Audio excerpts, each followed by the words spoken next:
I will start with a disclaimer. Nothing suspicious happening here. We're talking about cybersecurity, inspiring people. Hopefully, someone will want to enter cybersecurity and like choose the career path for themselves. And welcome to my stream, Ethical Hacking, Guess and Wholesomeness. That's a long title for a podcast. I have, I sometimes regret my life decisions, but that's how it's called. So here we go. And about me, I'm a penetration tester, social engineering specialist. I currently work at Black Hills. And yeah, I created that podcast because I was scared of public speaking and I was like pretty shy as a teenager. So I want to break through the my curse of being shy and socially awkward and like put myself forcefully in those kind of situations. I want to be a better public speaker, maybe picked to speak on more conferences, maybe one day a keynote, who knows?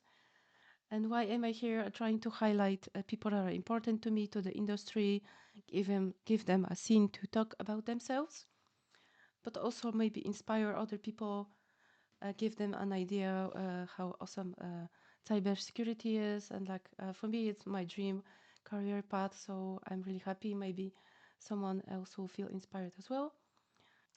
My guest today is Josh Mason. Josh, could you introduce yourself to everyone, please? Yeah. Hey. So I'm Josh Mason, former pilot in the U.S. Air Force and cyber warfare officer. I've been an instructor. I've been a project manager for pen testers, and I've done sales. That's where I'm at right now with Synack. And I also run a couple nonprofits helping people get started in cybersecurity. Also do some podcasts and some public speaking here and there. I recently wrote a book. Yeah, that's a really cool, actually, a very cool introduction. But I already noticed that. But there is a comment in the chat that you have a lot of cool badges, and especially that juicy DevCon badge with the game inside. That's really cool. Yep. I'm sorry for The that. over here, yeah, last year's badge. I think they're doing an electronic badge this year again, Oh, which is wild. Usually they swap it electronic badge, non-electronic badge, but yeah, inside knowledge. oh, because I heard it's like interchangeably electronic, Yeah, not like, but yeah. So it's exciting for because me because that one is really cool. I really want that one, maybe from eBay one day. And this year would be my first DevCon. So that's the one from 2 years ago. It was just a rando. I don't know. It was built for SAOs, and mhm. um, no one really made SAOs for it. Okay, so you already mentioned that. I wanted to ask that later on, but can you give everyone like three top advice how to enter cybersecurity? Yeah. Um, I always say figure out what you're interested in first. If you're here, awesome. Hopefully, Dora's gotten you some insights into what pen testing is like. And I know a lot of the other guests have probably shown you what being a SOC analyst or threat intel or incident response or being a CISO is like. Um, have an idea of where you want to go. There's a lot of entry level jobs. Um, Entry level into pen testing can be difficult, but it's doable. It's just work, and you got to figure out how you can get in there. Entry level into a SOC can sometimes be easier, but it's not always fun, and it usually means you're working night shift and at an MSSP working a lot of incidents. Um, Getting started in knowing the basics. A lot of the things that we do in cybersecurity build off of IT and networking knowledge. And if you don't know the difference between Linux and Windows and what PowerShell and command line are, it's going to be difficult to have conversations. and to talk about the things that we talk about. So you have to get that background knowledge. So getting the background knowledge, a lot of it you can get for free. You're here. You're doing good steps. Network Chuck, David Bombal, Gerald Dozier. Uh, there's a lot of folks. A lot of folks. Noobvillage.org, the nonprofit that I run. I've got a lot of the stuff there. If you know Dorota, you know Black Hills and Anti Siphon. You've got a lot of free training there. Actually, John has a lot of the pay what you can free courses. Frankly, that's a great starting point. I point a lot of people to that and their InfoSec survival guides. One of my staff for New Village just got boxes of tons of a couple hundred InfoSec survival guides that we're going to hand out at the village at DEF CON. And for good reason, because they kind of line out exactly how you can get started. So learning some things, thinking about what jobs you want to get into, because then you can kind of hone your skills, whether it's getting interested in like looking at alerts or pen testing. Obviously, to get a pen testing job, you need to show that you can do stuff. You rarely get hired without skills. There's jobs in this world that you can get hired into without any skills, like a cashier or a stalker. My brother-in-law worked at Walmart for a long time, putting things on shelves, and you needed no past experience doing that. um, you can't really do that or expect that as a pen tester. There aren't very many people who will hire you and pay you money without experience. So getting on Hack the Box, doing bug bounties, doing things in your own labs, doing capture the flags, gaining some experience, and showing people how you can do things. Um, Grabbing a certification that proves that you have certain skills can all be things that help along those lines. So skills, knowledge, knowing what you want. Those would be my first three. Yeah, I have a question because I kind of got in cyber without prior experience, but I like, yeah, I have 5 years experience as a software tester. So is it like, yeah, is it like, Parallel. would you Yeah, count that as experience? I would. And there's a lot of parallels, in my opinion, because at that point, being a software tester and then being able to give feedback, uh, running through what were you, was that kind of code reviews or user input software tester, where you were taking the finished product and figuring out does it work the way it's supposed to, Yeah, quality functional. assurance type stuff. Yeah. So essentially, then you're figuring out does it work the way it's supposed to.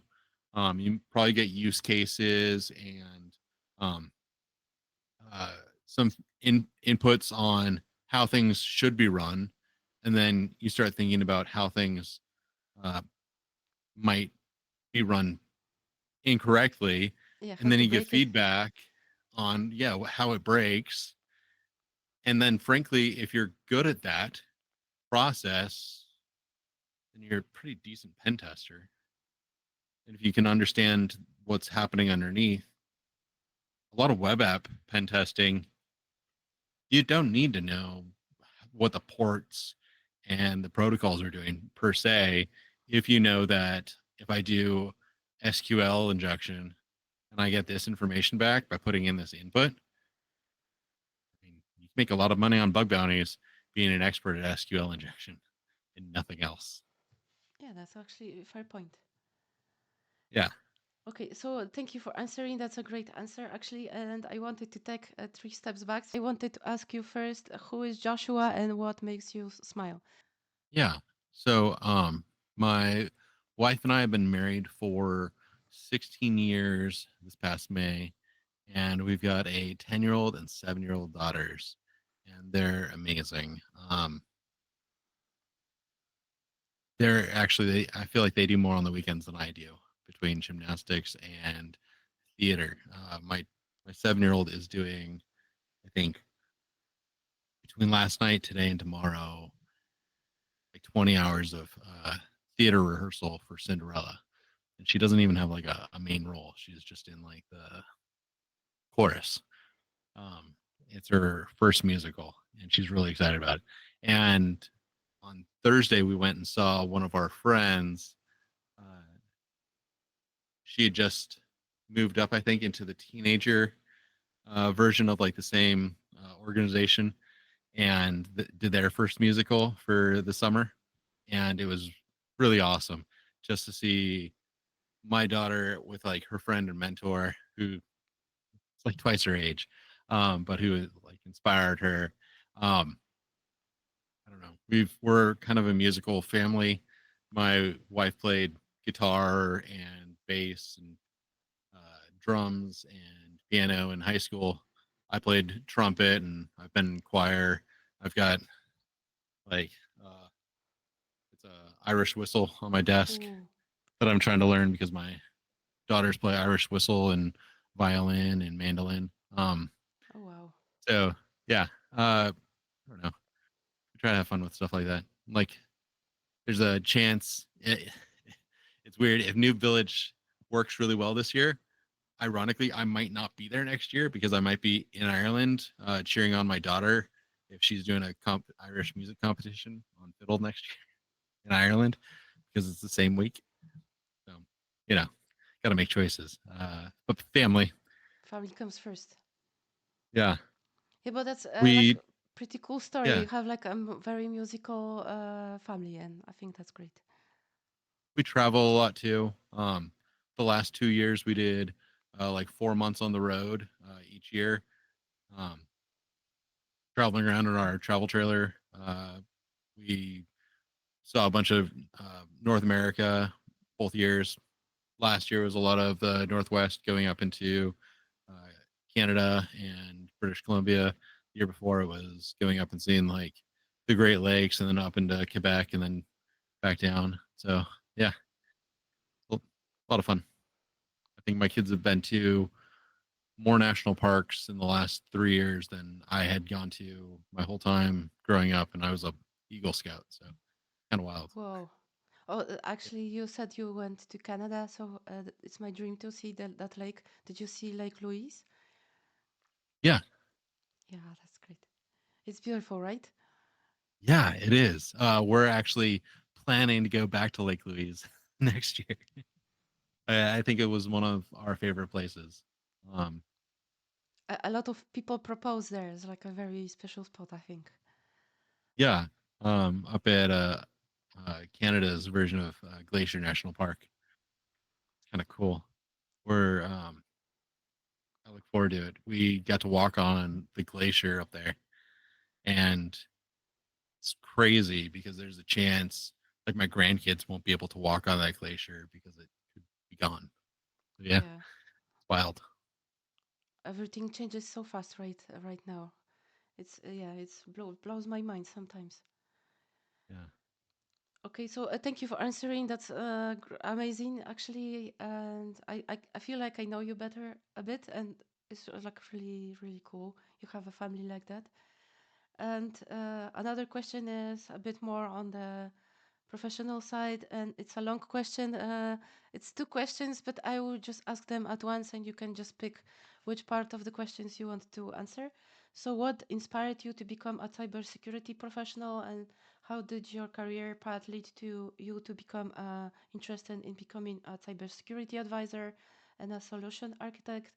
Uh, can you share a moment in your career that made you realize, yep, that's what I meant to do? And how did your perspective change over that? Do you still think the same that it was the right path? So I actually didn't choose cyber. That's one of the weird things for me. Um, a month after my oldest was born, so 10 years ago, actually this month, my wife and I and our daughter, we moved to New Mexico and started drone training. So we were both C-130 pilots, got all my flying patches, and we started training in the MQ-9 Predator. Uh, it was a job that neither one of us was really looking forward to. It has kind of long hours. It's not very fun. and frankly, the home life for drone pilots kind of stinks. And I don't know. I've got a lot of friends who are in the job and they love it. I just wasn't excited about it. My wife started getting sick. She eventually got medically retired. She has Crohn's disease, and with a newborn, my wife uh, in a flare up, getting diagnosed, and then going into a job that I wasn't excited for. I had an anxiety attack and did the thing that the Air Force and the FAA don't like pilots to do, and I treated my mental health and went to a therapist and got put on some anti-anxiety meds, and that kind of ended my flying career. And so I stopped flying, became a penguin. Um, I have had flying wings, but couldn't fly, and so I still owed time back to the Air Force for pilot training. When you finish pilot training, you owe 10 years, so that otherwise people would finish pilot training, they get their commercial license, and then they go fly for the airlines. So you have to sign a contract that you'll stick around for 10 years. That way, they get their money's worth, like $4 million of training that they put into you. So Oh, that the way makes you stick sense. around. Yeah, right. Um, so I still owed like 4 years, and they needed kind of mid-level officers to be in cyber because they didn't have the same restrictions on cyber officers. So a lot of people were coming in, they were doing their 5 years, and then they were leaving. And a few people were sticking around and doing longer terms, but not as many as they were hoping for. So they were like, "Oh, you're sticking around. You have a bachelor's of science. You can go do cyber." And I said, "Okay, I guess this is what I do." Let's go. Because that's the thing with the military. You volunteer once, and then everything else is decided for you. And the roll of the of the die or a flip of the coin, whether you get to make decisions or not after that. Like the one decision that you get to make is joining. Everything else after that, you might get to choose. So um I did went through cyber school for 6 months. My second was daughter was born. Then we went to Florida. I was a flight commander at the First Special Operations Communication Squadron. Um, Learned that Air Force Cyber has a lot of issues, and we had a lot of this IT stuff going on where the commander had all the things that he wanted to accomplish. And then there was what the wing commander wanted, which was the job of like special operations, you know, fly special operations aircraft and support special operations people on the ground, kind of what the Air Force does. And they didn't really align. I had a pilot mentality. I often fought with my boss about like, why are we spending cycles on stuff when like the commander just wants the emailed work? Um, After 6 months, he said he was leaving. It was about a good time for me to get some feedback. And his feedback to me was, "Josh, I don't see you having a future in cyber." I said, "I don't either." I had found every possible job that was open for officers to cross train to go teach, either back at the academy or at a special school here. Um, the Indonesian Air Force Academy had open applications, and I had actually filled one of those out. It was like 40 pages. I think I wrote a 10-page like essay on something, the value of like international um, cohesivity and officership just to get that job. I don't think he even passed it up to the colonel. I was really, really, really trying to go teach and get out of cyber in the Air Force. So he was like, "Well, you can go next door to the Air Force Special Operations School and go teach over there."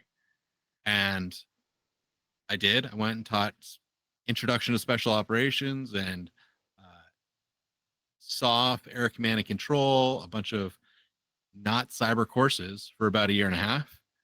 And then I didn't. make it to that mid-level rank where they wanted me for cyber because I the feedback was I didn't have enough experience in cyber. The irony. They Yeah. needed someone in that mid-level rank, but I didn't have the experience in that mid-level and like to be put in that mid-level rank. Either way, I was happy. I got to leave and I was looking for project management roles at like Lockheed Martin. I flew Lockheed Martin C-130s for a long time. Big fan of the company, and one of my friends, Stefan Samora, he's kind of one of the big mentor cyber influencers. Found him on a veteran Slack channel, and we got on a call together. And he was like, "Josh, you've got Security Plus and top secret clearance, and you could actually do stuff out here in the real world. We actually do make an impact. Like in the Air Force, there are people who make an impact, but you kind of got stuck in a not fun area. But they're like, you don't have to be disheartened." I was like, okay, let's give this a try. Also, he was a recruiter at that point, and he told me one of the jobs that he was trying to recruit me into and what the salary was. And I said, we'll give it a try. And so I moved up to Maryland. Um, I got hired to teach cyber at the Defense Cyber Crime Center's Cyber Training Academy. Because at that point, I had a clearance, I could teach, and I knew cyber enough to, you know, take what other people had created as course content, learn it, and regurgitate it to people who hadn't taken it yet. Because as an instructor, you don't have to be the expert. You just need to be able to teach the content. Yeah, that's true. I did that enough until I really learned the content. The irony, the cyber threat emulation content I was teaching, how to use Metasploit and Nmap and Python for doing buffer overflows, was content that John Hammond had actually created for the school as the courseware developer, and then I was delivering it. And that was at, I think, before I had met him in person. We had been in a staff meeting, and like I had seen him across the room. And then I hadn't like met him until like Wild West Hacking Fest, um, years later. But yeah, it was fun. Learned a lot of that. Finally got interested. Was working on teaching people introductory, junior pen tester stuff, and finally had a passion. I learned how much of a pain it is to get into cyber, the value of cyber outside of the niche of the Air Force, and yeah, fell in love with it and helping people get jobs that can do things and you can pay them, and yeah, built out this Yeah, and here we go. long story. Yeah, but it's a cool story. And actually, I was just thinking that I was a bit intimidated and like had second thoughts because I really wanted to invite you, but I didn't like believe that you would say yes. I don't know why. But then you did, and I was like, oh, like starstruck. I was so happy. So yeah, that's thank you, thank you. I'm actually I really like that you are also like person that is all about helping people, giving to the industry, like helping the people that want to enter cyber. I think you had some kind of impact with uh, giving courses to or like certification exams to people that couldn't afford those. So I think that's like really great, and I really appreciate for you for doing that. I think you have a good heart, and yeah, that's like uh, I don't know if that's rare, but in my opinion, it is. So I appreciate you being here, and yeah, I'm really yeah. And thank you for everything. And my next question is, can you walk us through your process for identifying and prioritizing cybersecurity risks within an organization? What tools or Yeah. frameworks do you use? So there's a few different ways. The easiest, it depends on their maturity level. So if it's a kind of a baby company, a mom and pop shop, as a lot of people will term them, someone's created a product, someone has like a storefront, and they've got some sort of cyber IT presence, right? At that point, something simple that can just walk you through is, I think, a great way to go about it. So, CIS 18 works really nicely for that. You can just walk right through and say, um, uh, I don't have it memorized because I don't memorize things. I don't need to. Um, but like segregation, least privilege, that sort of stuff. If you can just walk through what the different focus areas are and look at the organization, see how are they doing, what are they doing, and then what are their goals, and then what can they do to reach their goals from where they are, and just do a quick, simple, frankly, a quick, simple spreadsheet of those. That can be really great. One of the more advanced, as the company is bigger, if you have 50 to 200 people, then a NIST CSF can be a really good one. Of let's go through and look at the NIST CSF controls. It's There are a lot of them. Fortunately, there's also different flavors by industry, so we can take some of the tools that NIST has created and figure out, okay, which one of these apply, and start there. And it, again, will take some time, but fortunately there's spreadsheets. I'm a huge fan of spreadsheets. Engineer at heart. uh,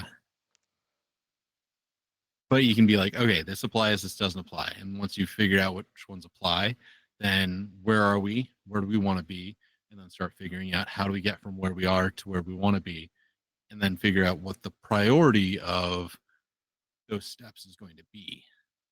Because there's things, one, there's easy wins, there's cheap wins, and then there's critical wins, right? Hmm. So there's things that, like, oh, I just need to hit a button. That's awesome. There's things that might be more steps, but they don't cost anything. And then there's things that we need to do because if you don't do this, like, you're like walking around naked. It's not cheap, it's not easy, but you have to do it. So which of those do you care about the most? Let's do those first. And then, do we have money? Do we have time? And what do we care about? And those tend to be a ranking: money, time, what do we care about? Weight those based on the organization. A lot of this is talking. A lot of this is talking to the CISO, the CFO, the COO, and probably the CEO, maybe the lawyers, depending on how big the organization is, and having really boring conversations about what matters to you all. Like, is it that we do this fast, that we do this cheap, or that we do this securely? Like, what do you care about? And you can have them vote. You can have them vote anonymously. You can have them weight these things and then balance it out for them. Um, then you can have them vote on the pieces and anonymize those and figure it out for them, and throw in like a weightedness for your expertise. That's a great way of going about it. And then, okay, so you have said these are your priorities. This is my recommendation of how you get there. Now let's look at a plan of implementation. What do we need to buy? What do we need to build? What do we need to just turn on? And then that's again, probably another spreadsheet. It's project management stuff, Gantt charts, and budget sheets. And Nice stuff. yeah, I really wish it was sexier than that. Unfortunately, risk management is rarely sexy, but it is Yeah, important.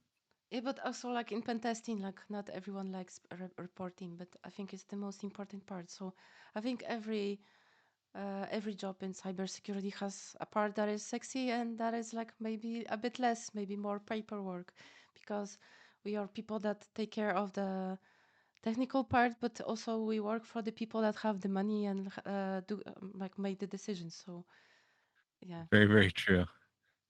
Sales and looks really sexy uh, in that way. Like, I get to be in front of people a lot, but no one sees like the all the reports and putting forms in. Yeah. Yeah, the hard work behind the curtain. And next question is a bit related, but it's also like a long one. So you can choose which way you want to like answer this one. Can you share some best practices for implementing a robust cybersecurity posture within an organization, including people, processes, and technology? And what's the most common mistake organizations make when it comes to cybersecurity, and how can they avoid it? Ooh. There's this fear of that if you turn on cybersecurity early, that it'll make life hard. So Office 365, Google Workspace, everything has MFA options nowadays. As an admin, there's no reason if you've got like enterprise licensing not to have MFA turned on, anti-phishing, I don't know, all those controls turned on by default if you're already paying for them, in my opinion. If you start with things very, very secure as the default, and then have things from leadership that this is just how we're going to do things. And if we need to make decide on some sort of changes so that we can make processes, then it's a lot easier rather than kind of ramshackle infrastructure and then trying to patch things later. Basically, starting with a plan is always going to be better than starting with let's just try to do something and then come up with a plan later. Yeah. Think of like the Golden Gate Bridge. If someone was like, okay, we want to get across here. Okay, well, we've got a bunch of wood. Okay, let's just start building a wood thing. I'm sure like the Golden Gate Bridge wasn't just you put these big metal things in place and then attach them to one another. I'm sure there was like substructure and like temporary structure there at one point in time, right? I've we've seen construction work. However, even that has to have a plan for how you're going to do it. So I spent this morning filling in a giant hole in my backyard that I dug months ago because I'm building out a chicken run for the chickens that my daughters guilted me into buying earlier this spring. And they're getting too big to live in the little uh, robot pen that we built for them. And they need a full on chicken run and chicken coop. I had this idea of digging down, putting down like anti-fox wire, and then filling stuff in, and it wasn't a good plan. It wasn't a great plan. And I finally like filled in the hole, and I've now got a plan, and I've drawn it out, and uh, I had to go back and fix a lot of things because I didn't start with a good plan. Basically, if you start with a good plan, you don't have to go back and fix so many issues later. So, long story long, Mhm. if they can start with the idea of what they want, if they're able to accept that they're going to want to keep things secure so they keep their intellectual property, their client data, their financial data, um, customer trust, and access to their operations.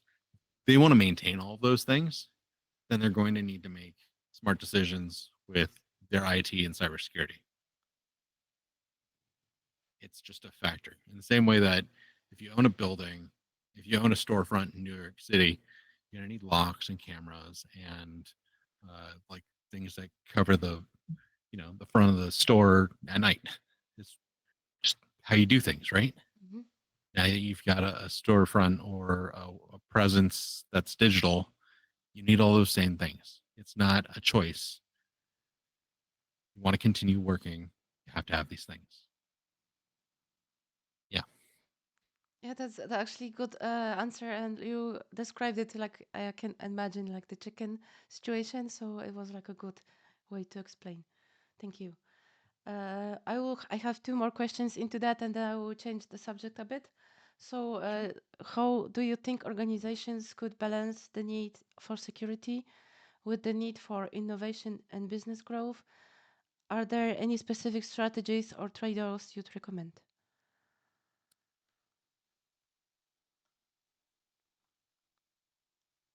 I think that,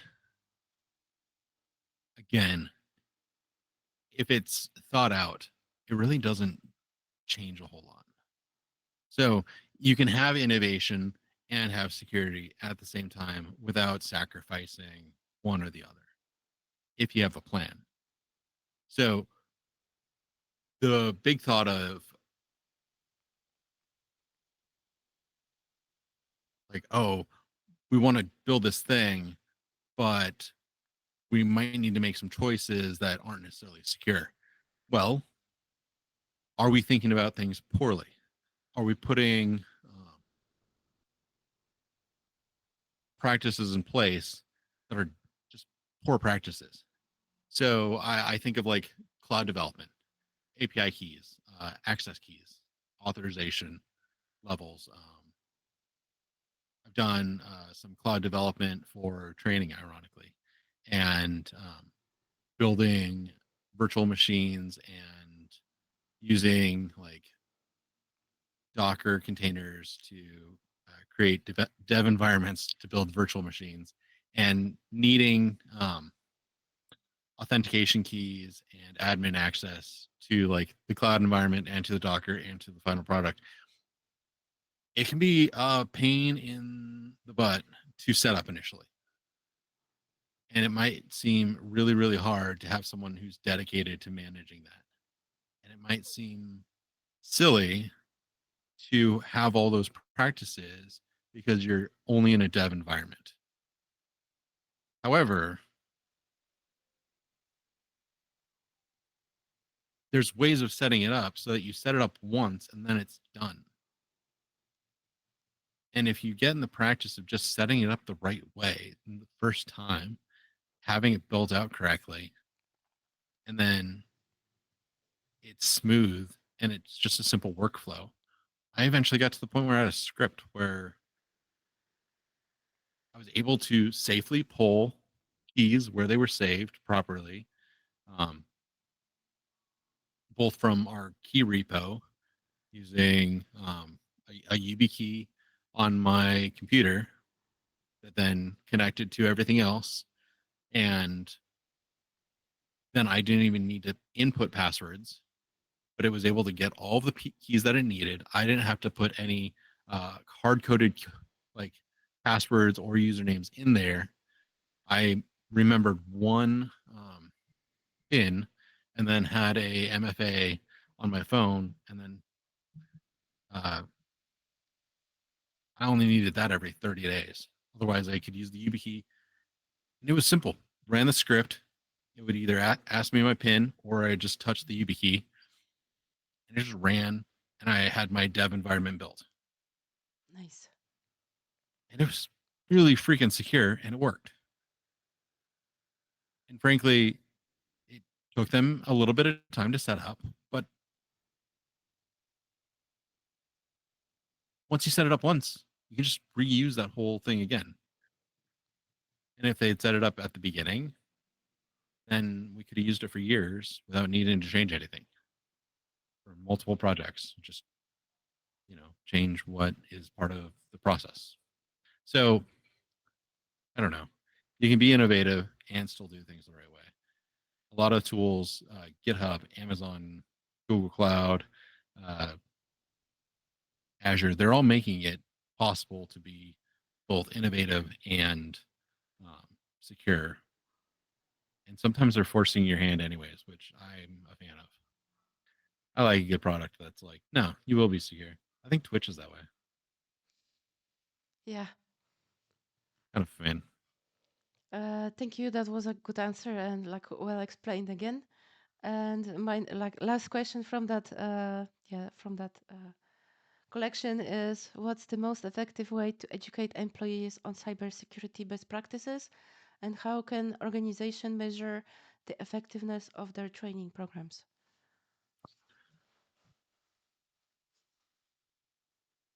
I've been teaching for a while. The first job I ever really wanted was to be a teacher. Like, if I think back to the first time I recognized, oh, I want this job, or what job do you want when you grow up? It was to be a music teacher. Um, I think I was in middle school. I had a really great band director, and the movie The Wonders uh, with I think Tom Hanks and like the band from Orange County, like the One Hit Wonders, um, where they like spelled it weird, like the Oneaters, because they were actually from like nearby where I grew up. But one of the characters from the movie, it's actually based on like a real band, went to a school and then became a music teacher. And Mr. Holland's Opus was had come out when I was in middle school, and uh, just at the time, I was like, you know what, I really want to be a teacher. And then that followed me when I was at the Air Force Academy. I loved some of my professors. Still really look up to them. One of my philosophy instructors, he's a PhD at the Naval Postgraduate School in Monterey, and still a good friend. And so, like, I wanted to teach. Finally, got to like be in cyber, and wanted to teach. So I've been thinking about how to teach, and I've instructed, and frankly, sales is teaching just with a different kind of audience and a different kind of purpose, in my opinion. So when you get into how do you teach people who aren't interested in cybersecurity about cybersecurity for their own benefit, I think you have to take into account the real purpose. It's for their benefit and for the company's benefit. And so you have to make it interesting to them and make it something that they care about and that they'll find interesting and entertaining. And in the end, think about where are you adding value to their life in a way that then adds value to the company.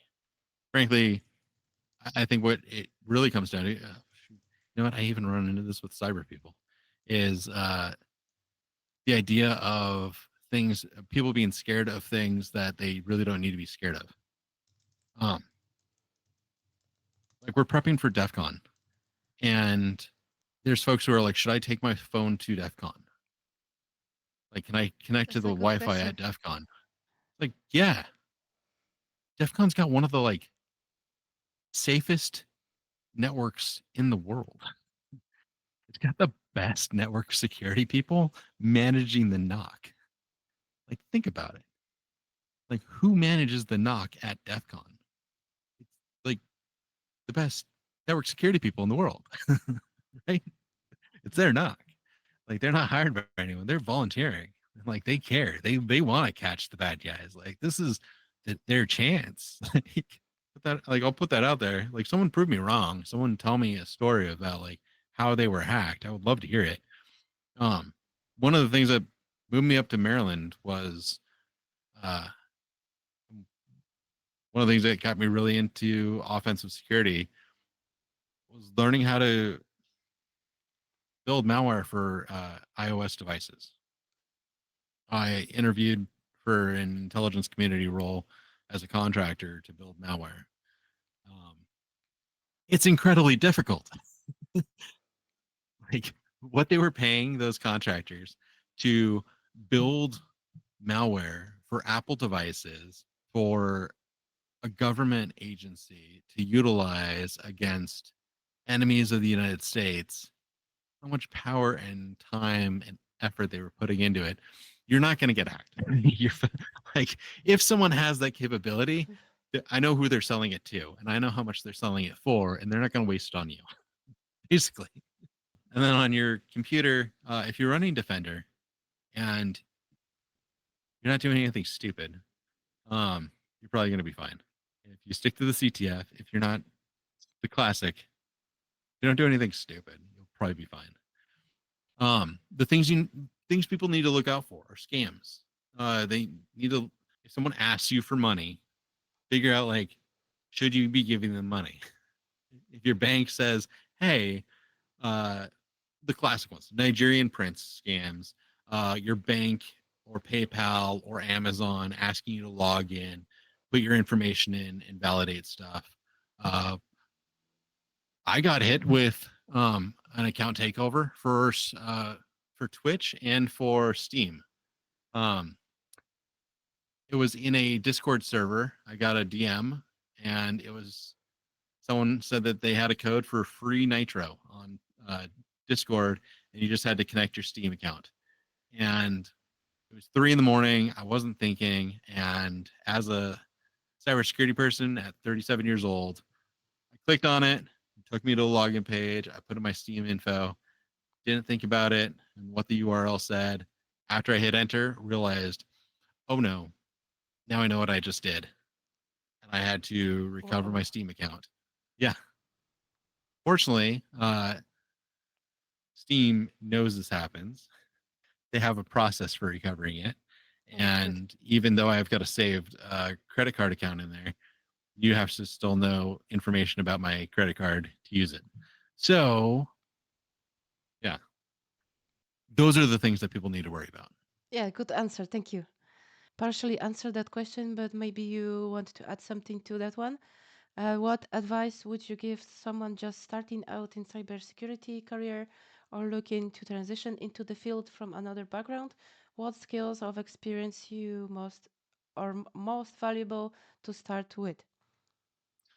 Networking, uh, not the like TCP/IP kind, the like this, like getting to know people. Uh, That's it. Yeah, yep, I think that's the that most important everything part. kind of gets goes from there. Everything else, like you can read stuff, stay like interested, learn as much as you can. There's a lot to know in cybersecurity, but frankly, the hardest thing for most of us, there's introverts, there's neurodiverse people, there's nerds. You might not be neurodiverse or an introvert, but you still might be a nerd if you're here. And if you're not neurodiverse or an introvert and you're a nerd, I'm sorry, that's got to be hard. Uh, Yeah. I don't know what that's like, but it looks really hard. So Yeah, I was thinking like what actually does it mean to be normal, you know, like not the things. How do those people like cope right, with their lives, you know? Is it interesting? For me, I don't know. Maybe it's boring. 100%. Um, yeah. So yeah, the other stuff, I don't know, learning how to do SQL injection. There's sites for that. There's courses, but how to talk to people, how to do an interview, how to get a job. Yeah, that's That's actually, hard I to want learn. to elaborate on the one that you just said because I had a problem getting a job last year because I know a lot of things, but I have a problem like difficulty of talking about those things, and I am very bad at explaining things. That's why I write posts on LinkedIn. So I kind of explain those things to myself writing the post. But you said something like very smart before that if you don't need to remember something, you don't. So I don't remember like what is SQL injection like in the middle of the night. Like you wake me up and I will tell you what that is. And like I'm very, very bad at interviews. So but if you Mm. give me a page to pen test, then that's cool. Yeah, I understand that. I can focus, and no one is like looking at me like with the time ticking and like judging me and like with those like angry faces and stuff like that. So I get like Yep. intimidated and like shut myself. And interviews are like a traumatic experience actually. So, uh, what I would One of say the is learning how to talk with people, like learning how to talk technical things to business people, and actually learning how to do an interview before you do an interview, and like maybe going through all those, like what is like of us top 10, for example, and talking to a mirror, like explaining it to a mirror. So then if they ask you, then you know what to say. Like, I will, that was important, I think. Oh yeah, all day. Every computer has the ability to record. Everyone's got like a phone. Like I have the camera that plugs into my computer. I've got the camera that's on my computer. I've got the camera that's on my phone. The ability to talk to a thing and then see yourself and see what you look like when you talk uh, can be unnerving. It's why I stopped doing instruction full time for on demand courses, because I got really in my head of being like, I don't look like the videos that I'm creating. Even though producers are like, nope, send it. It's fine. People don't care. Uh, but when you're prepping for an interview, knowing how often you say knowing how often you do weird things, knowing how to answer a question can be very, very helpful, because even if you don't do it for the actual job, you're going to do it in the interview. The cruddy part about interviews, often they don't actually relate to the real job. Yeah. Life, it sucks. Sorry. But same with cramming. One of the best skills I ever learned was how to learn and memorize things quickly, know them for a period of time, and then know that I have the ability to know them again, but not have to memorize them forever. Uh, Yeah, and I you have didn't get into college. you have the internet, you can research them, like if you need, like, oh, I need to remember Yeah. what that means, you could just Google that. Oh, okay, I know now. Some people have been like, wow, you're really accomplished. I didn't get into college. So I graduated high school. I was trying to go to the Air Force Academy and I did not get in. Um, I got close and they gave me a small scholarship of a couple $1,000s to go to a prep school. And then, so I went to prep school. I worked all summer, was able to pay for the rest of the prep school through that. And there we took a lot of our like entry exams, the SATs and ACTs. Um, those are like the college acceptance exams here in the US. And then learned how to memorize. We had 10 words a day, um, vocab words, that you had to memorize the word, the spelling, and what the definition was, with punctuation and all the spelling with that as well. And I think the only one that I still have memorized is the last word that we learned, which was zephyr, a gentle breeze. Um, it's kind of the like sign countersign of people who went to that prep school. Um, it's silly, but if you ever saw like Banded Brothers, they'd be like uh, flash, thunder. Mm-hmm. Um, it was a sign of like you knew people were around a corner, but you weren't sure if they were like allies. Say flash, they'd say thunder, then you knew they're good guys. Um, that sort of thing. Uh, if you met people in the Air Force or in the military and be like Zephyr, and they're like a gentle breeze. Oh, either you know weird definitions like I do, or you went to the same prep school. Of like, I think there were 88 of us when I in that school for that semester, and then I went to but yeah, you just learned how to memorize, Mm-hmm. and it worked really well. I was able to cram in college. I was able to do really well in pilot training. It sticks with me now. CISP, I was able to pass things. Uh, drives my wife nuts because she's like, you know all this stuff, and I was like, no, I knew all of that stuff. I studied and I took a test, and now I know that I knew that stuff, but I don't know it now. But I can look it up. But then is that if that's not a secret, then what is the like the rules to memorize things easily? Repetition, repetition, Okay. repetition, repetition. Um, I'll tell you my secret. What they told me and what I ended up doing. Um, with those 10 words, wrote out the definition, the word and the definition 10 times, Mm-hmm. and then for each one, and then I put them on note cards, and I would go through the note cards and think about it, like see the word, and then think of the definition. If I got it right, I put it in the like got it right, and if I got it wrong or couldn't think of it, I put it in the got it wrong, and I'd take all the ones that I got wrong, and I'd go through those until I got them all right, and then I'd go through the whole stack until I could go through the stack front to back without missing any twice.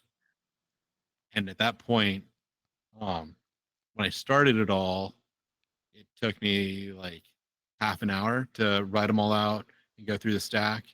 And we had study hall every day for an hour. So I'd do the math, do the English, and do my note cards, and was able, I don't know, we were at prep school, so I wasn't going anywhere anyways. So I didn't mind doing it. Um, but by the end of that semester, I was able to get it all done in like 10 minutes. And yeah, now I don't know. I can memorize stuff pretty fast. Yeah, I actually from like I learned like how to say that.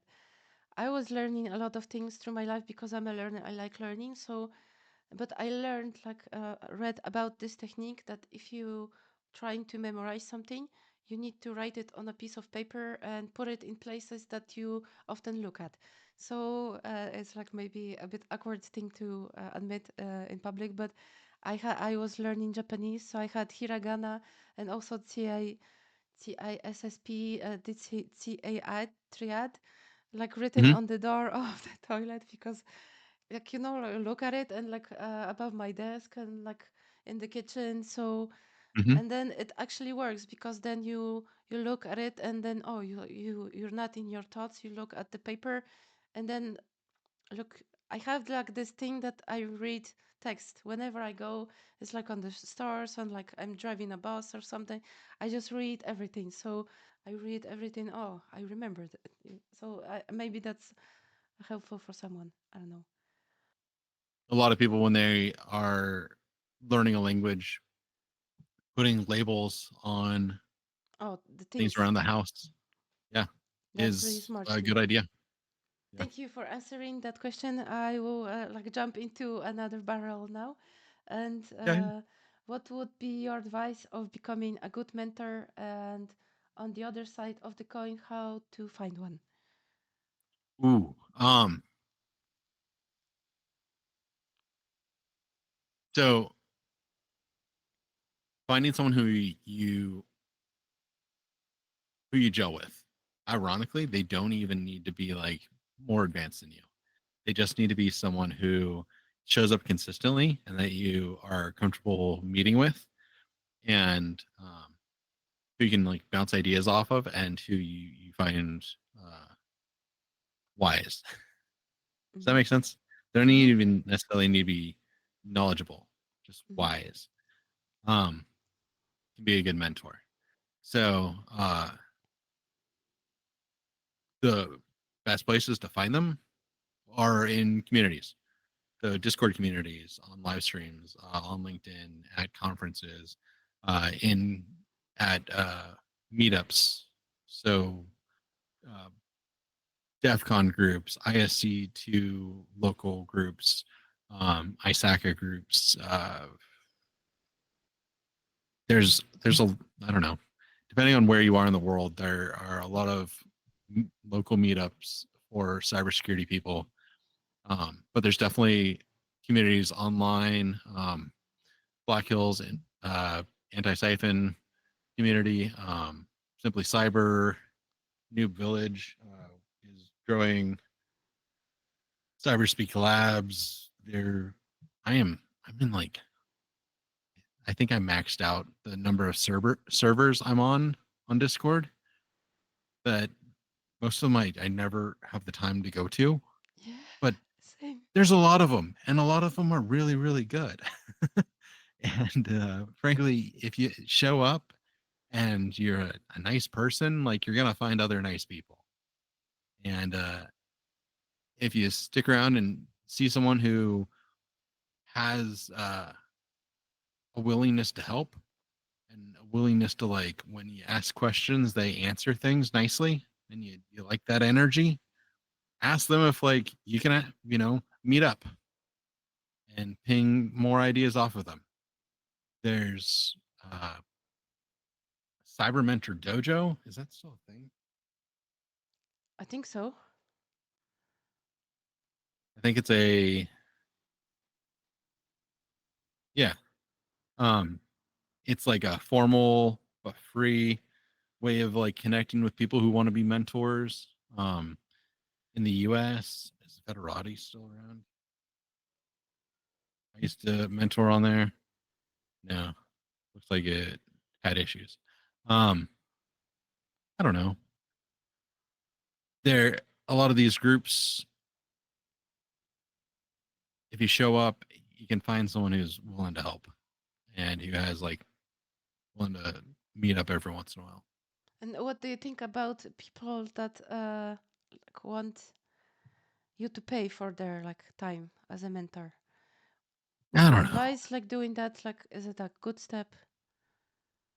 I don't know. Um, I at times have thought about. I've signed up like that. I've got friends who like we've chatted about it. There was I was on one of the sites and I didn't realize how much they were charging people, and I didn't get any of what they were charging people, which was crazy. As like the mentor, what they were charging the mentees. And once like we talked to like once I talked to my mentees, I was like, let's just hop on Discord elsewhere and chat. What is And happening? like you stop paying for this. That's like ridiculous. I'm not gonna tell anyone not to do something, but you don't need to pay for mentorship. I don't know that it I can't think of um I don't see the value in it. Yeah, I think like education should be free, and also if someone has like a mission, like feels he wants to be a mentor and has like this sense of a mission, then that person will do it for free because he wants to help, she wants to help. But sometimes people just do like bot camps, or like they ask you to pay like a lot of money for an. I mean, you need I to. may Your time is valuable, so I kind of understand that. But sometimes I feel like it's a scam in a way, like they yeah, charge too much. there is like there's the free market capitalist in me that says if something exists that is of value and people are willing to pay for it, that means that it has value. And it's not necessarily wrong that someone's paying for it. Um, and then there's the is it exploitative to charge someone for something that doesn't truly have value? Maybe it And I has value don't to know how to them. balance those two. Exactly. Right. Um, there you go. There is my moral dilemma. Yeah, And I'll just say yeah, I've been on the fence. I've been on those sites. there is I no still right have answer accounts. actually. Maybe. Yeah. And as a guy with a minor in philosophy, I don't know that there are ever truly answers. I think that there are usually just more questions. I agree. Okay, so my next question is related to your book. So I'm going to Sure. show your book to everyone, and like you will not be visible for a second. And so, oh, you're doing that. So you can go to this page. I shared it in the chat already, and you can get a signed copy, Mason SC.com, and there's like the book. You can get it, but also Josh just showed his book. And I have a question about that. That's why I wanted to start with that. Yeah, no So worries. everyone is on the same page. So can you I tell us just go about, yeah, /book too. It's mason sc.com/book. Yeah. yeah, simple. And so this is a long title, so I'm trying to read the title to give you like justice. But can you tell us about your newly published book, Speak Security with a Business Accent: How to Communicate Cybersecurity Concept Clearly, Ease Friction with Stakeholders, and Influence Decisions? Why this topic and why it's important to you? Yeah. So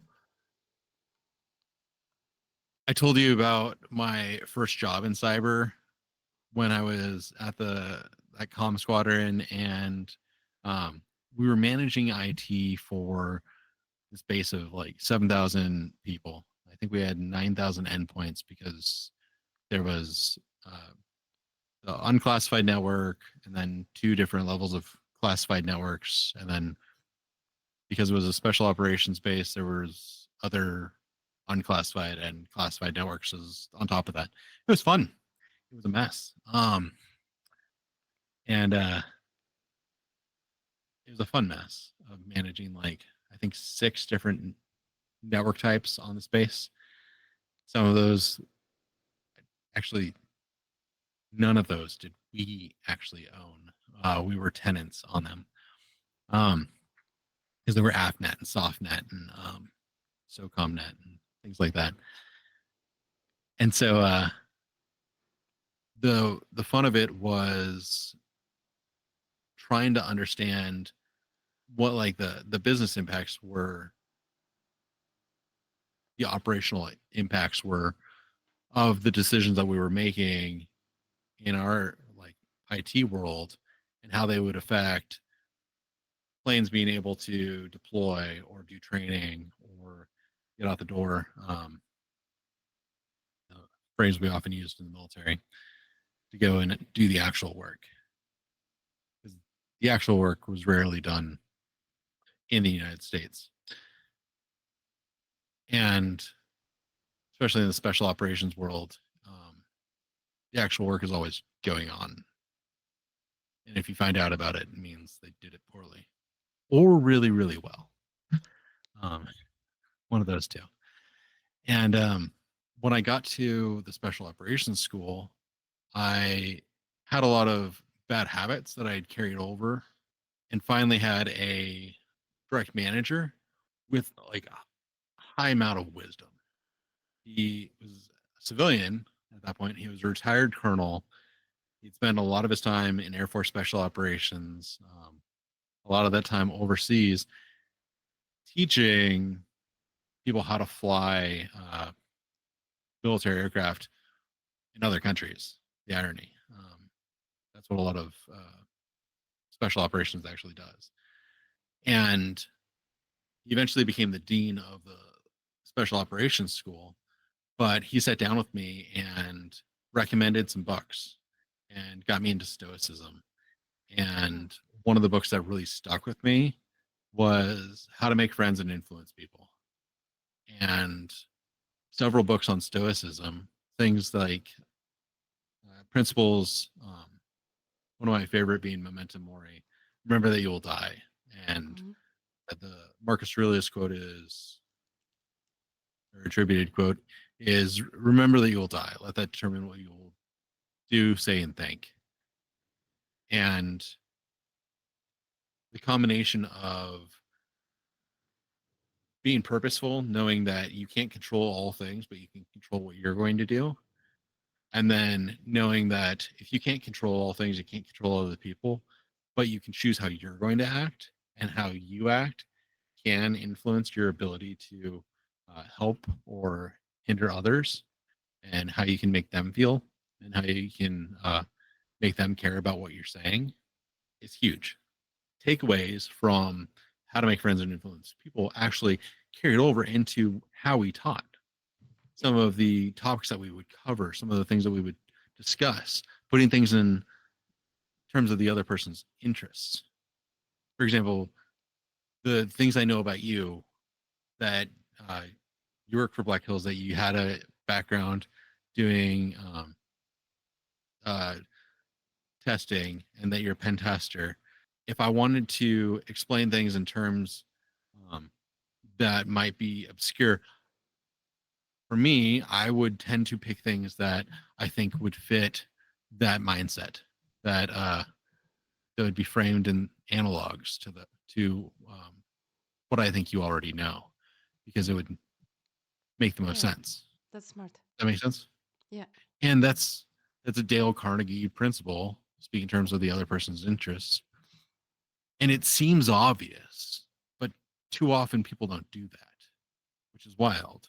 And it's also why the 100-year-old book still has so much impact, because pointing out the obvious that isn't used very often still needs to be done.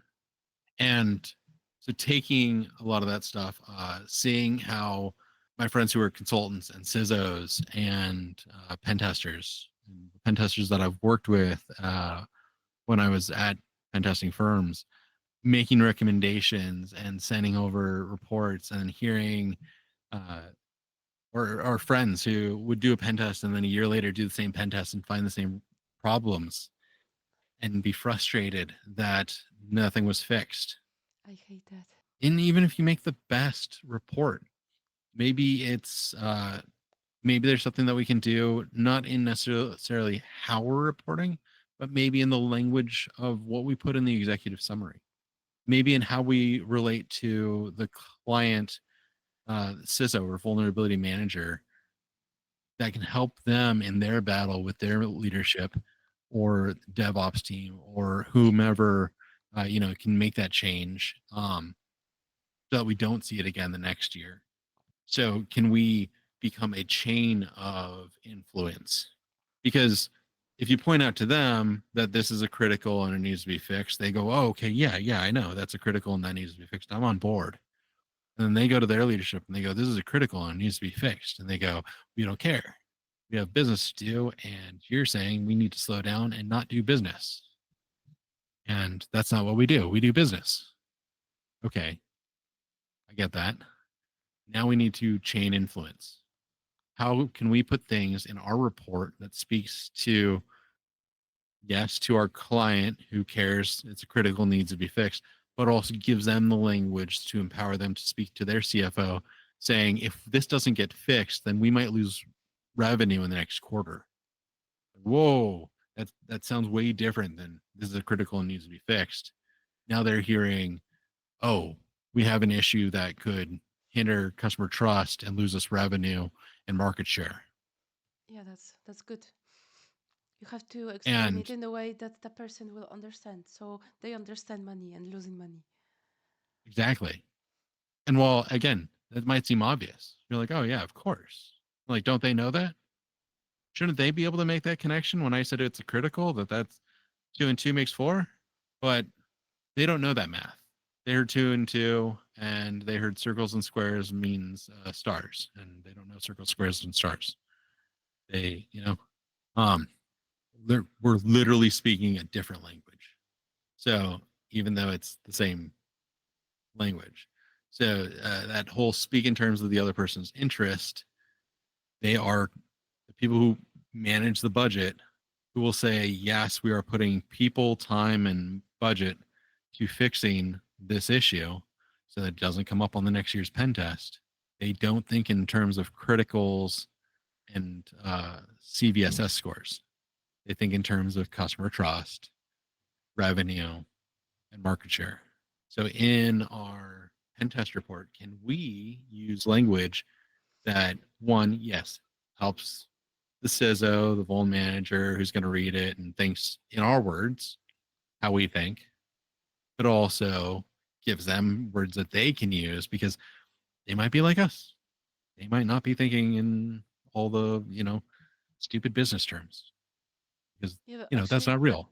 that's a very important, I don't know, skill to learn because, yeah, speaking from my experience, I've been in a situation when I had to explain the pen test report to business people, and I'm a very technical person, so for me, I didn't even realize that I have this issue, but like I understand all the technical stuff. So I'm like this, you know? I only talk to you technical, and it's super difficult to like flip it around and explain in a way that a person that doesn't know all of those difficult words would get. Like, so yeah, so that's like a very important yeah, skill to have, I think. Exactly. Um, Learning it so I could teach, so I could take concepts that people don't know. Now they could understand the concepts I want them to know.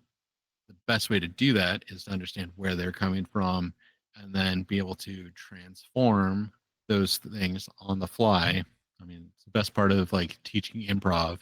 The first couple of days of class, understanding your audience, learning who they are, where they come from, and the language that they use, and then making the little changes in language and presentation of like the facts. That's like that's the art of teaching. It ends up being the art of sales as well.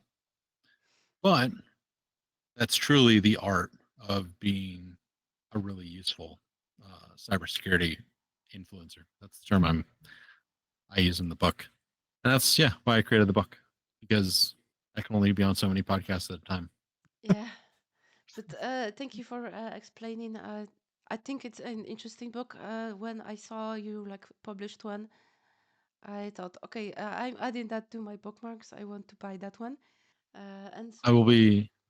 Uh, I put out a plea of like I want to take copies to sell, and I was like I would love to take copies just to hand out, and I don't know, it's expensive still. uh, you're Not not like there, making a lot of not money there off this yet. book. And some people came through and they were like, "Oh, hey, here, buy some books and take them and hand them out." So we are I can do that. So I'm doing that. So yeah, Yeah, I will have books, that's great. and I'll have the option for people to buy signed books if they want that, and then we'll be able to turn that around, and then we can hand out and give away more books. Nice. Yeah, Thank you. So, like, I'm trying to like follow along with like your page still, and on the on your page, Mason SC, the title of the landing page is "We are cybersecurity expert, so you don't have to. We help you maximize revenue, reduce costs, and optimize operations." How exactly do you achieve those goals, and like, what does that mean to you? yeah. So one of the things I've done over the past few years is my own consulting. Um, Alongside teaching and sales for my like day jobs. Um, with Mason SC, I've been able to do some reseller and risk management consulting. And often there's a lot of companies that don't have the ability to hire a full-time CISO. And they don't really have the need to hire a full-time CISO, because focusing on security all day, all the time doesn't need to be a CISO. CISOs are expensive as a full-time position. And if you're 200 people in an organization, um, you might not have enough issues to have one person sitting all the time thinking about cybersecurity and uh, at the strategic level. Often you'll have a CTO and a COO and a CFO like dealing with operations and finances and the technology, because you're actually building a product and doing stuff, and they're going to be busy. Um, at that level, at that many people, a CISO might not be that busy unless they're also doing a lot of hands-on things. And so in those cases, if it's a small company coming in, providing 5 to 10 to 20 hours of dedicated CISO work, doing a maybe batched work. So risk management, assessment, a policy review, um, helping figure out what products need to be in, like what solutions need to be put in place. Often figuring out those first pieces of the infrastructure and then setting them up can be a pain in the butt. But once things are rolling, now you don't need to do too much. And for a smaller company, having a managed service provider, um, like the Black Hills SOC. or a Red River or someone else handling the day to day, even at the help desk level, might make more sense. Or having someone who's full time handling help desk might make sense. And then having the strategic stuff be consultative and hourly or on retainer makes more sense. And then one of the joys is I've been doing a lot of networking. I know a lot of vendors. I know a lot of products. And because of the distribution networks that I'm a part of, I can get channel sales. And the great thing about that is with channel sales, a reseller often gets a really good margin on top of like below what the company is going to sell things at on their own. Even companies that I've sold at, I know that a partner is going to be able to sell it at a lower price than I can, which is kind of crazy. Um, but it's fine in the end. Wherever I've been at as a solutions architect or sales engineer, I still get credit for the sale. um, so I'm fine with it. The client gets what they need, and in the end, it works. So I like the structure. But with Mason SC, because I'm part of distribution networks, I can get the products, whether it's a bunch of licenses for like a CrowdStrike or a Sentinel One, or if it's a SOC or managed MDR or managed EDR. Sometimes I can get the services even cheaper than what the vendor is selling them for themselves, and because I don't have a huge uh, company behind me. Often I've got a few contractors that I bring in when I do some of the more hands-on consultative stuff. I don't need to take a huge margin. I can take a small margin and pass along those savings to a customer. So it's kind of a cool thing. Yeah, thank you. And to follow along with like the thought on your page, you mentioned you are a trusted advisor. What does it mean to you to be a trusted advisor? Yeah.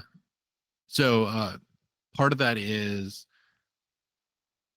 having relationships with sometimes with CISOs, sometimes with companies who um, with CEOs and COOs who can't have or don't have the budget or the time or necessarily the assets to have a full-time CISO.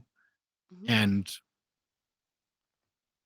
there's there's conversations where we can just meet and talk and figure out what the pain points are and what they're worried about.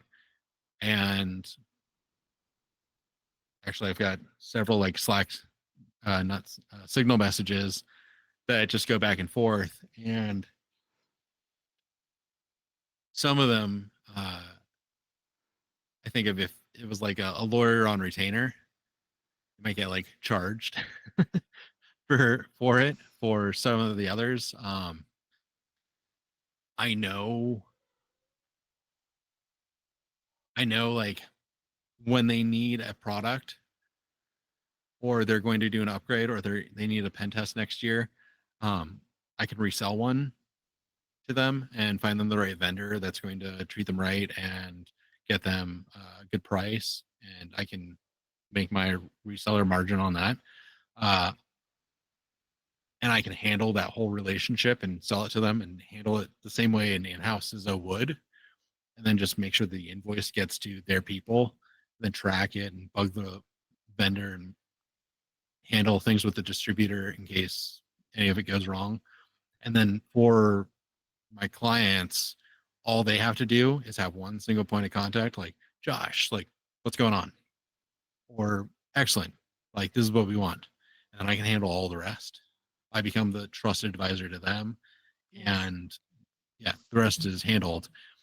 And because of it, we can have candid discussions under NDA and I don't know, we don't have to nickel and dime and do all sorts of weird stuff. It's just, I don't know, trusted advisor.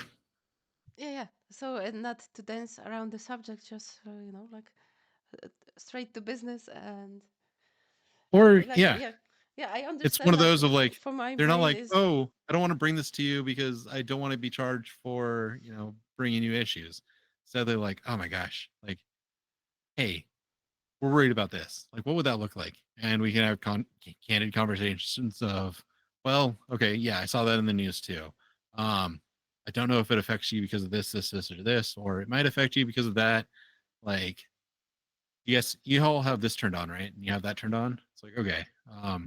Yeah, we had that conversation earlier this week. And yeah, they were like, oh, okay, well, what would we need to turn on? Like, I could talk to the vendor, double check that like you all are doing managed IT through these guys. So yeah, okay. I'll double check with them, make sure that they're aware of this campaign and um that they're tracking. And yeah, I don't know, that sort of stuff. Same things that if the board came to the CISO and we're like, oh hey, this came up in the news. What are you worried about? Or like, what are we doing to fix it? They would expect answers. I can answer a lot of that stuff. And um I don't carry like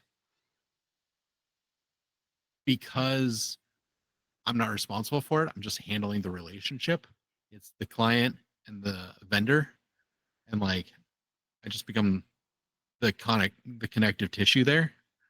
Like the vendor is responsible for making sure that they provide the service that they're being paid for.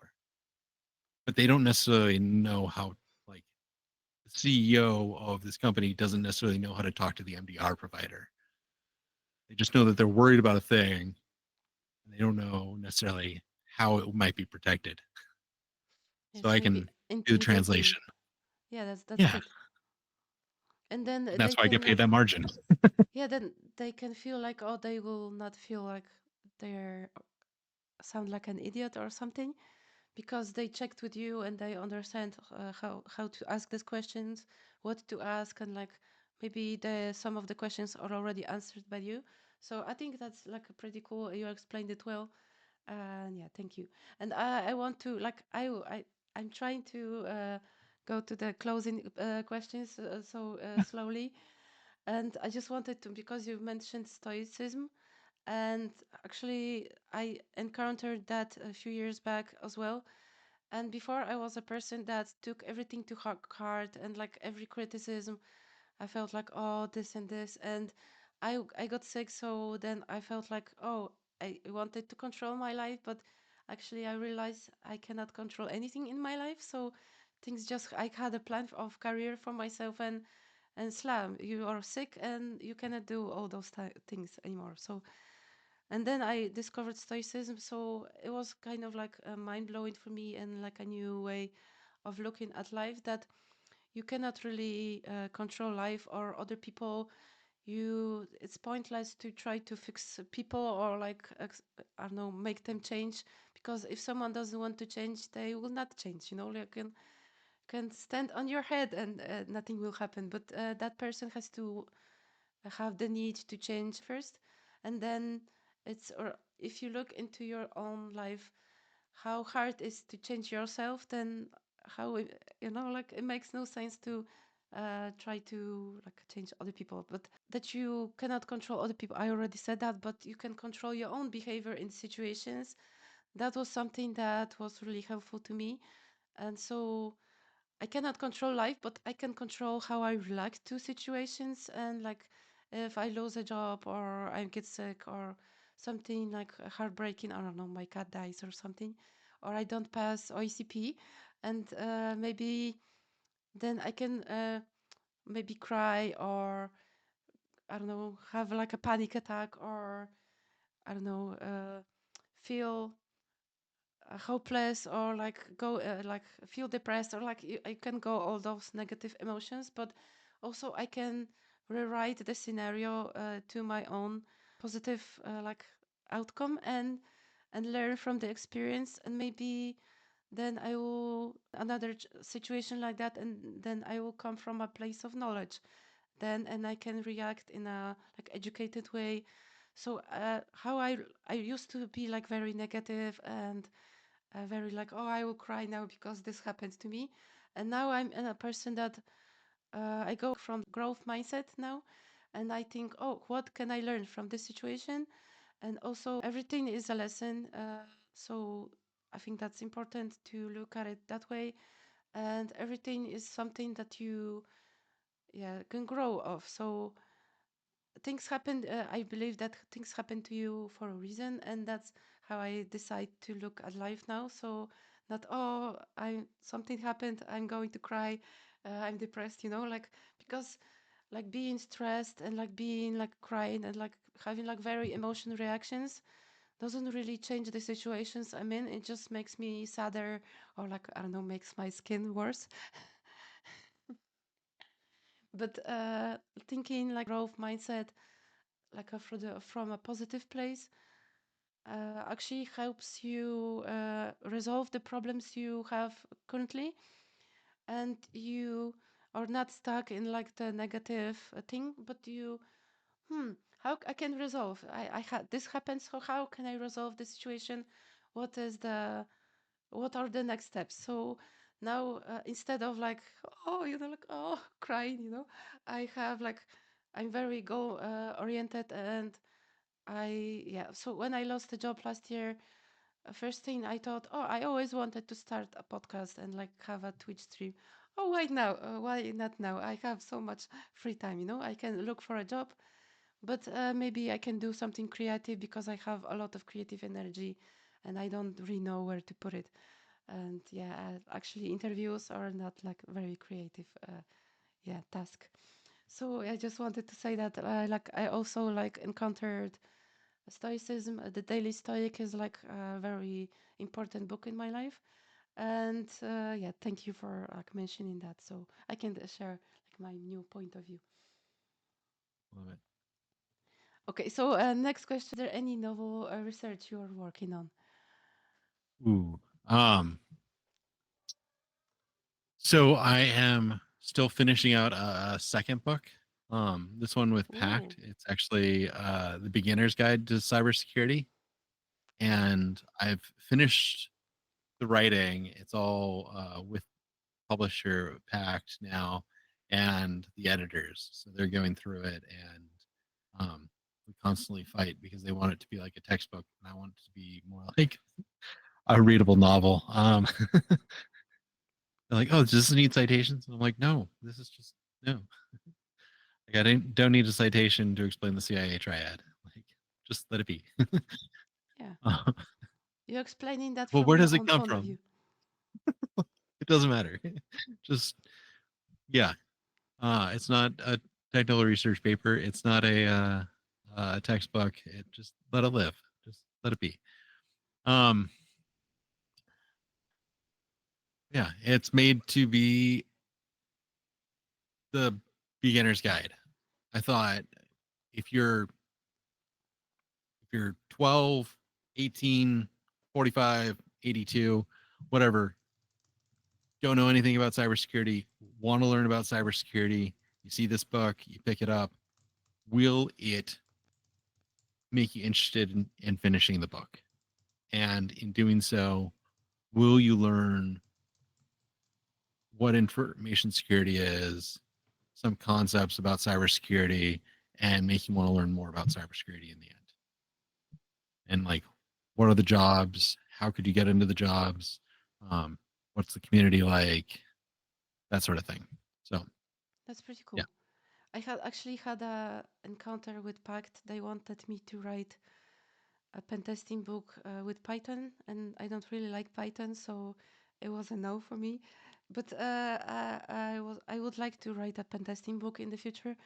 And now, like for my own, like because maybe I'm a weird person or something, I'm trying to write a red teaming book just for my own drawer, so I can understand things, and like I'm trying to explain things to myself. So I'm writing to learn.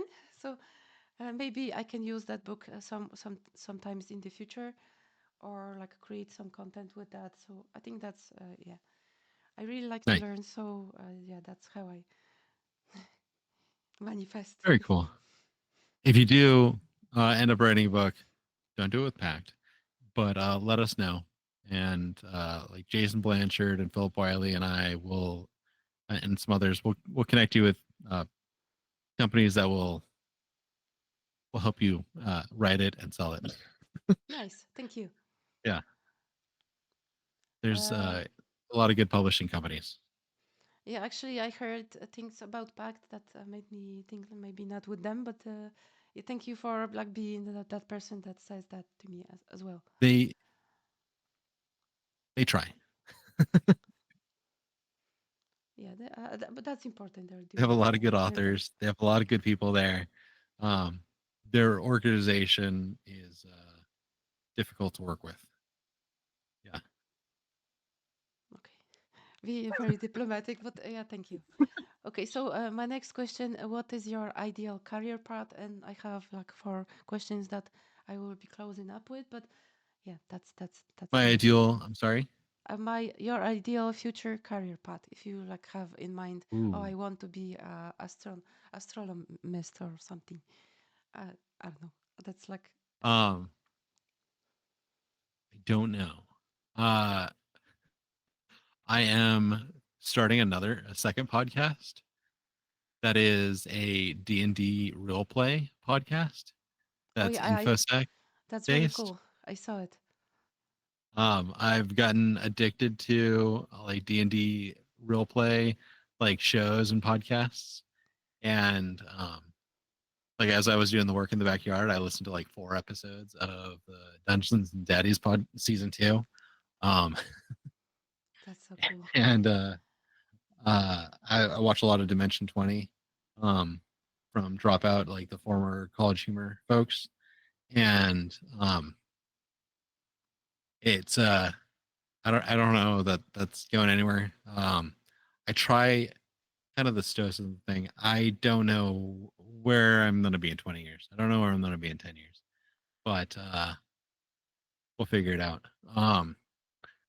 I've teased my daughters when they go off to college that they have to go somewhere cool that I want to go, because there's a chance my wife and I are going to follow them, do our PhDs while we're there, and then teach finish teaching their undergrad classes as we post as we do our postdocs. Um, and then I don't know that we'll continue doing that, but I mean, it doesn't like in my mind. It doesn't really import. It's not really important if that's going to be like super successful. But the important part is that you have fun with it and you're doing something that you love. So I don't really have a lot of viewers on my podcasts, but I always wanted to do that, so I'm doing it, and that makes me yeah, happy. And hopefully, someone has some value out of it. So yeah, that's the important part for me. I feel you.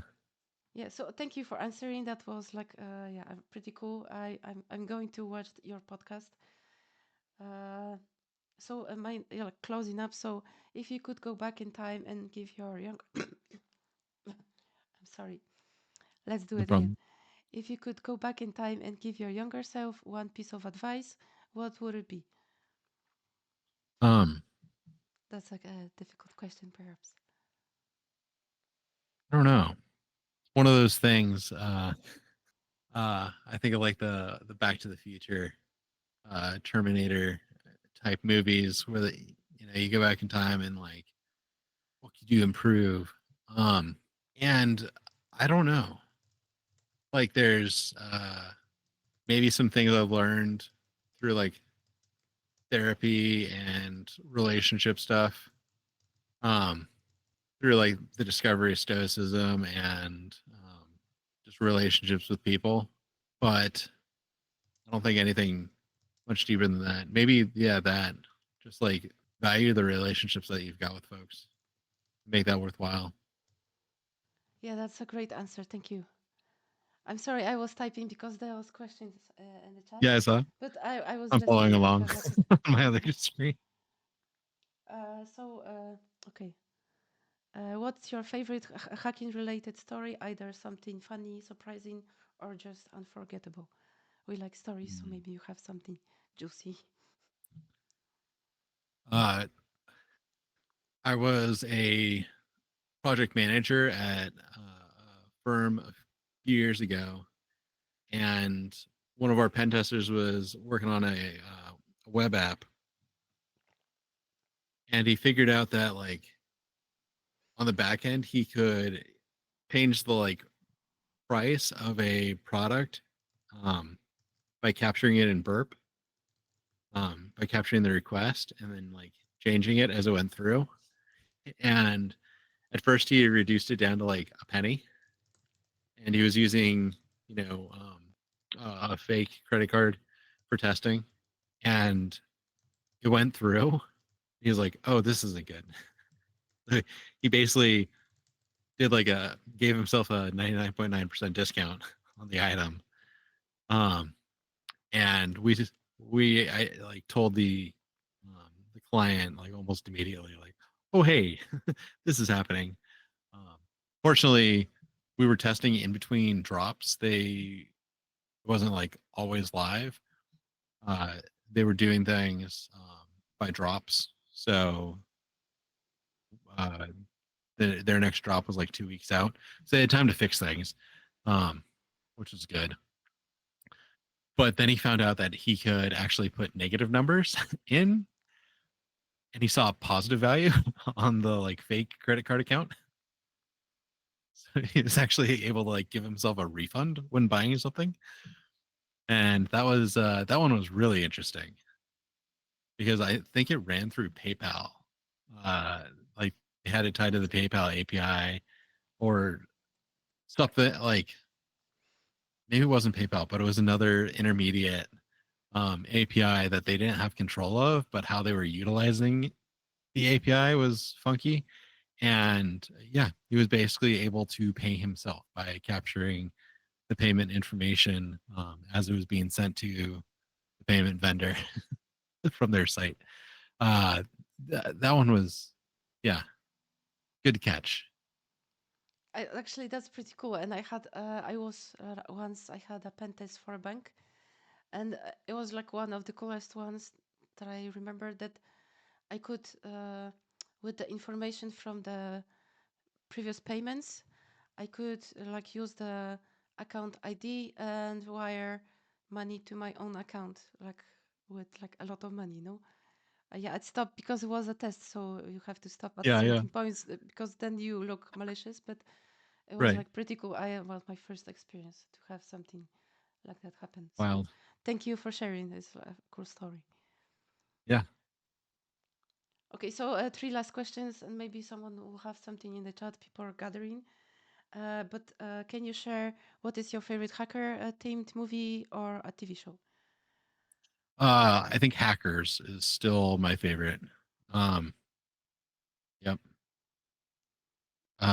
My Discord That's a good one. logo is actually Acid Burn, her computer logo. Yeah, I don't know. It's just classic. Yeah, a very good like representations of the hacker culture. I think it's maybe technically not super like truthful, but it was like a cool picture. Like I don't know. It was. it was. It wasn't not. They had to like dial in. Uh, Maybe things that happened with like the Gibson and the fighting, like being, you know, hacking and being detected. But what they were doing of dropping malware and then having to like catch and clean up the malware, that was actually fairly realistic for the time. But it Now I like kind of feel like I want to watch that movie again. used to be on YouTube, but I don't know where it is now. Yeah, I will look. Uh, okay, two last questions. So, what is your favorite food or dish? I'm a foodie, so I always ask. Ooh, I like Indian food. Um, but it kind of depends on like my mood of like, yeah, Yeah, of I like what kind of, dish. I understand that. I kind of have like obsession foods. So, last year it was ramen, so I was eating like ramen almost every day for a year, Yeah. and like a few years before, I come from a region of Poland that has a lot of potato dishes. So, potato is my favorite vegetable. And I Hmm. had like a phase when I ate like the whole winter. We have like potato dumplings that you serve with fried onions and bacon. and so I Hmm. was eating those like almost every day, with like with mushrooms and like all kinds of things with vegetables. Yeah, it's like yeah. So Nice. I once one tracked pony. Is that something that I could say about myself? But yeah, I really like food. So yeah, sorry, you like Indian, so I will let you finish. Yeah. It really depends on like um the restaurant what they're calling it, but like lamb rogan josh and butter paneer. Yeah. Oh my. Thank you. I really like Indian too. I really like the naan bread. Uh, Oh yeah. oh, it's so good. Okay, I like a lot of things, so I don't get too distracted here, Dorota. My last question is: do you have any questions for me? Um, when are you going to be stateside? Are you going to be at Wild West or at Hacker Summer Camp or anything like that? I will be on DevCon, and got accepted to Deadwood, so I'm going to be there. And Awesome. I guess on that side of the world, that's it, because I will be on two B sides in Europe, in Krakow, so Poland and Copenhagen. That's yeah, Denmark. And I got also like send my call for papers for besides Lisbon. So I don't know if that will happen or no. I really wanted to see Lisbon, so I'm kind of like sightseeing the world with Yeah, conferences. So yeah, that's it. But I get I'm sorry, a lot. My mind is like faster than my translator is sometimes. So that happens. So yeah, I'm really excited for those two because it was kind of my dream to go to DEF CON into Deadwood, and it's all happening to me in 1 year. So 2025 is wild. that's awesome. So a lot of really nice things happening to me. I think it's because I have a streak of really shitty years since like 2020. So I'm sorry. So I think this year, uh, yeah, it's like to to balance those previous ones. Happens. Oh yeah, Nice. I have to drink something. I understand. Okay, so I wanted that's all of my questions. I don't see anything more in the chat, and I have problems talking now. So it's a good time, I guess.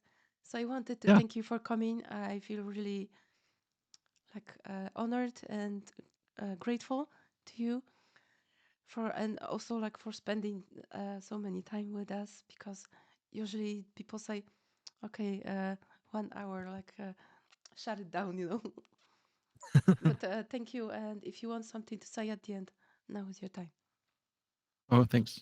Yeah, I'll be at DEF CON and Black Hat and the Dynamic Initiative, and actually besides Las Vegas at Hacker Summer Camp. So if people are around and they want to say hi, easiest way to find me is on LinkedIn. LinkedIn.com/in/ Joshua C. Mason, and or noobvillage.org or mason-sc.com. That's where there's links to the book. Um, one link will just take you to Amazon to buy it. I think if you've got Kindle Unlimited, you can read it for free. I'm working on the audiobook, which should be available on all the audiobook things. But finding time to record audio Oh, and make that's it really cool. not sound horrible is hard. Yeah, typing was easy. I could do that all day. Uh, Reading out loud is interesting. And then I'll see you at Deadwood as well. I'll be at the registration desk. So Nice. swing by and say hi. High five. And yeah, thank you for coming again. And now I'm going to wave to you and change the screen. So thank you again. Bye.